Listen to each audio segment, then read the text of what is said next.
I want to start today's sermon by reading this week's gospel passage from the Gospel of John chapter 12, beginning in verse 20. Now there were some Greeks among those who went up to worship at the festival. They came to Philip with a request. "Sir," they said, "we would like to see Jesus." Philip went to tell Andrew. Andrew and Philip in turn told Jesus. Jesus replied, "The hour has come for the Son of Man to be glorified. Very truly I tell you, unless a kernel of wheat falls to the ground and dies, it remains only a single seed. But if it dies, it produces many seeds. Anyone who loves their life will lose it, while anyone who hates their life in this world will keep it for eternal life. Whoever serves me must follow me, and where I am, my servant also will be. My Father will honor the one who serves me. Now my soul is troubled, and what shall I say? Father, save me from this hour? No, it was for this very reason I came to this hour. Father, glorify your name." Then a voice came from heaven. "I have glorified it and will glorify it again." The crowd that was there and heard it said it had thundered. Others said an angel had spoken to him. Jesus said, "This voice was for your benefit, not mine. Now is the time for judgment on this world. Now the prince of this world will be driven out. And I, when I am lifted up from the earth, will draw all people to myself." He said this to show the kind of death he was going to die. This week's reading prepares us for the Passion of Jesus. Next Sunday is Palm Sunday, followed by Holy Week, which includes Good Friday, and culminates in Easter the following Sunday. Jesus has been performing miracles, giving sermons, but this time he went too far and has drawn the attention of authorities. How did he go too far, and why did this draw the attention of authorities? So this week's gospel picks up halfway through chapter 12. Chapter 11, though, is about Jesus going to Mary and Martha's house and raising their brother Lazarus from the dead. Obviously, this is a huge miracle, and word spread quickly what Jesus had done. By the time we get to chapter 12, verse 20, Jesus has crowds of people following him and clamoring to see him.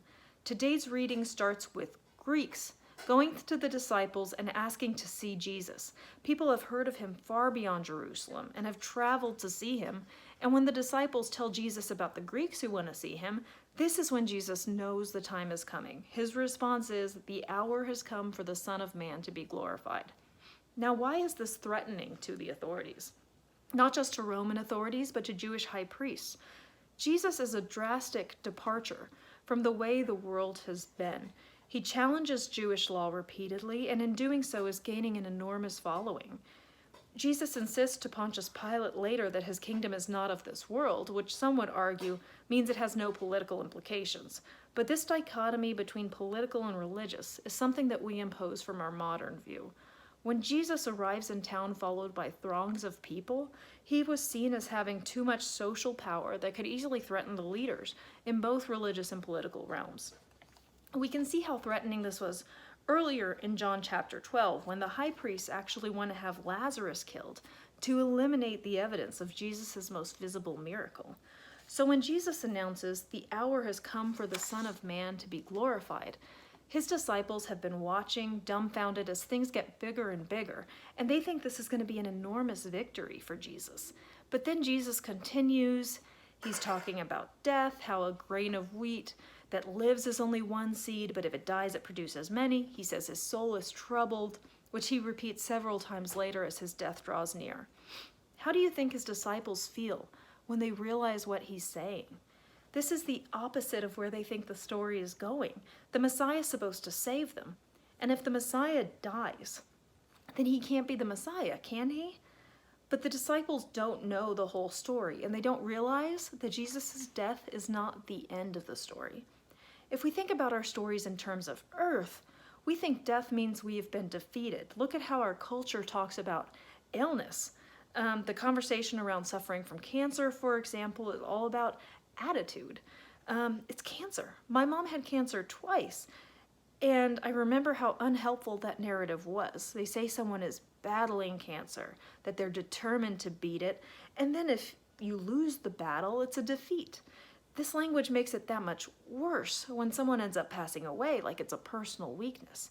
At the same time, it's in our nature to hold on not only to life, but to what we know already. We invest in the future we think we'll have.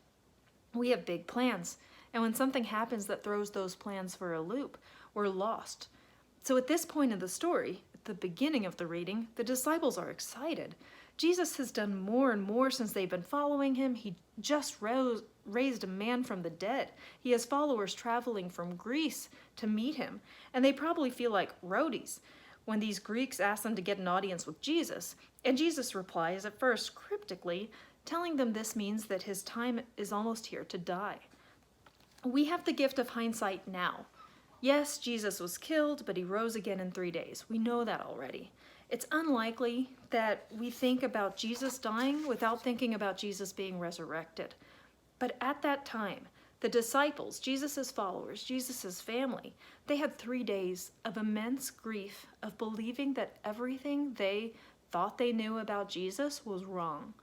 We commemorate Lent each year so we can get closer to the feeling of surprise that the disciples had when Jesus was resurrected. Because if we don't feel the loss, the fear, the grief, then we don't appreciate the beauty of God's plan. This story today shows us that God's plan doesn't look like ours. In Jesus' story, it's so clear. If Jesus hadn't died, he could not have conquered death.